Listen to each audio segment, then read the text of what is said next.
welcome to Touch the Earth, and today we're going to talk about our front country camping stoves and how to set them up, break them down, and some safety tips when doing so. What we've got here today is the stove itself. So to prep it, I'm going to open it up and flip out these flaps. This is called the windscreen. There are slots on either side that go along with this button-like formation, and you're just going to slot it in and pull it tight so that it locks it in. These windscreens are really important because it helps hold the lid up, but it also helps maintain the heat inside and to keep wind from blowing out your flame. So now that I got those secured, I will reach in and grab the hose. You'll see two sides of the hose. There is the side that goes to the stove itself, and then when you have a prong on the end, it typically goes into the propane bottle. So I'll connect the stove in first by slotting this in to the side right here. And there is a little stem inside, and you're just going to line it up into the center. You're going to end up pushing it and then twisting at the same time to get it to lock on. And you're going to tighten it until it doesn't really turn anymore. And that makes sure that it's nice and flush. If you don't get that going all the way tightness, then you're going to experience potentially a leak in your propane. Next up is the propane. You're going to push this on and twist. During this process, you might hear a little bit of hiss, and that's just some of the gas escaping.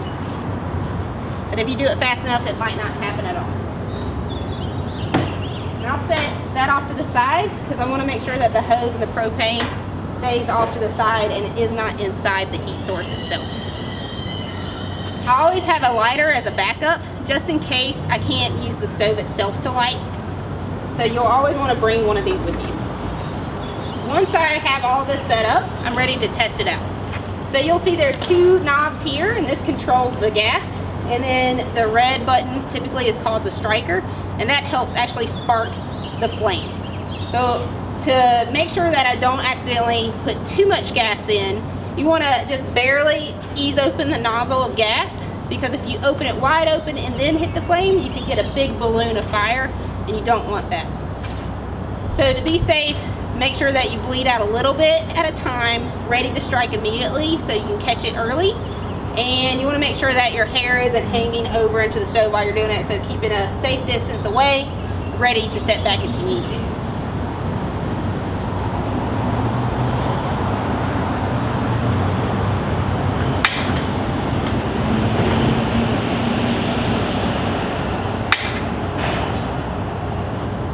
Turn it off. That one didn't strike for me, so I might have to troubleshoot a connection. I might not have gotten something just right, or I might need to set the bottle up.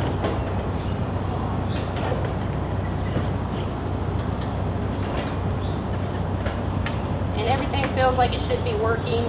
So sometimes if your propane is low, you just need to get it tilted a bit.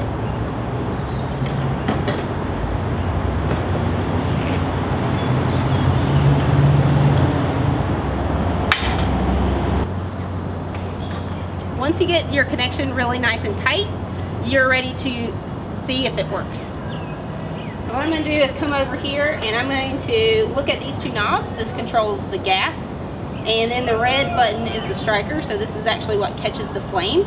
I always have a lighter as a backup just in case this were to malfunction or stop working on me. I still have a way to cook my food. So what's important here is, if you have long hair, you might want to tie it back, or just make sure that you're standing away from the flame, so if you were to do this wrong, you don't get a big ball of fire coming at your face. And part of that too is, to eliminate that, is that you're going to barely open up the gas, and you should be able to hear it. It sounds like a light hissing noise. So I'll open it up a little bit and then immediately strike it once I hear that sound. And just like that, we've got a flame. Typically you can see a little bit of yellow, and you can control the flame by either opening it up more and you can get the flame higher, or you can even turn it down low. Once you get it where you want, you're ready to put your pot on. It's always good etiquette to make sure you have that already ready so that you can just set it on and start cooking. Once you're done with your stove, you're gonna just turn off the flame and you'll pull your items off. And what you'll want to do is start disconnecting over here. This area is still going to be hot, so we don't want to touch it. We're going to let it cool off. Let it cool off for a few minutes before you handle any part of the stove. Before we put it away too, we'll make sure to clean it any way we need to if we got food on our stove during the process. To dismantle it, you're just going to take the propane off first. It should make a little popping sound, and that's just the pressure. Set it off to the side. You can now disconnect the hose.